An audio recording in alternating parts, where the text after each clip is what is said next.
আজকে শেয়ার করছি বড়া দিয়ে তৈরি লাউ ঘন্টের একটা সিম্পল এবং টেস্টি রেসিপি।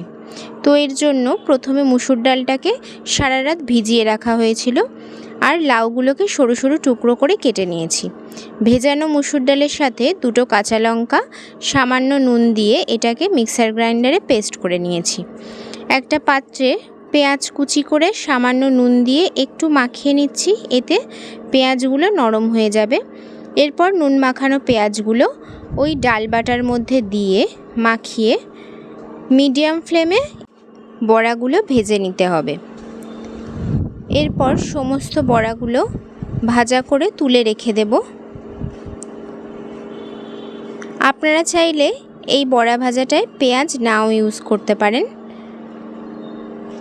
তো এরপর কড়াইতে সামান্য তেল দিয়েছি, 2 চামচ তেল দিয়ে এতে দিচ্ছি 5 ফোড়ন, আর দিচ্ছি 2টো শুকনো লঙ্কা আর 2টো তেজপাতা দিয়ে সামান্য পুড়ে গেলে এতে আগে থেকে কেটে রাখা লাউটা দিয়ে সামান্য ভাজতে হবে।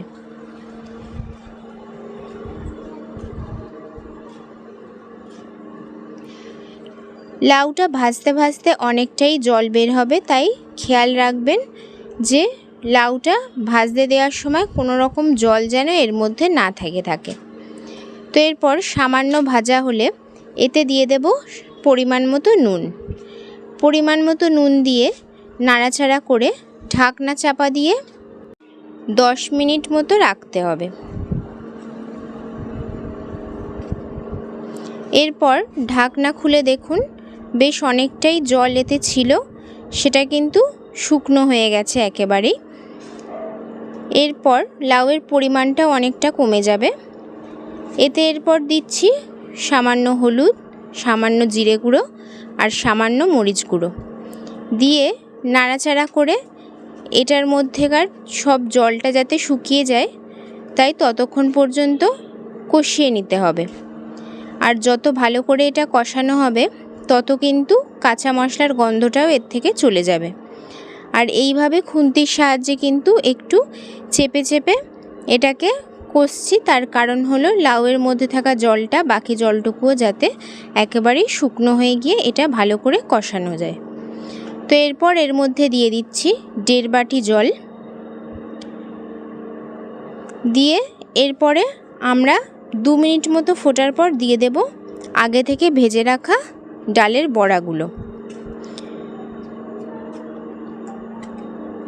এরপর ঢাকনা চাপা দিয়ে আরও 10 মিনিট মতো এটা ফোটালেই বড়াগুলো ভালো করে সেদ্ধ হয়ে যাবে আর লাউটাও ভালো করে সেদ্ধ হয়ে গিয়ে আমাদের লাউ ঘন্ট তৈরি। এই লাউ ঘন্ট কিন্তু খুবই সিম্পল আর খুব চটজলদি তৈরিও হয়ে যায়। এরপর ঢাকনা খুলে আরও 2 মিনিট মতো গ্যাসের ফ্লেম হাই রেখে এটাকে ফোটাবো, তাতে জলের পরিমাণটা অনেকটাই শুকনো হয়ে যাবে আর মাখা মাখা ভাবও চলে আসবে। তো এইভাবে আপনারাও কিন্তু বাড়িতে লাউয়ের ঘন্ট বানিয়ে খেতে পারেন।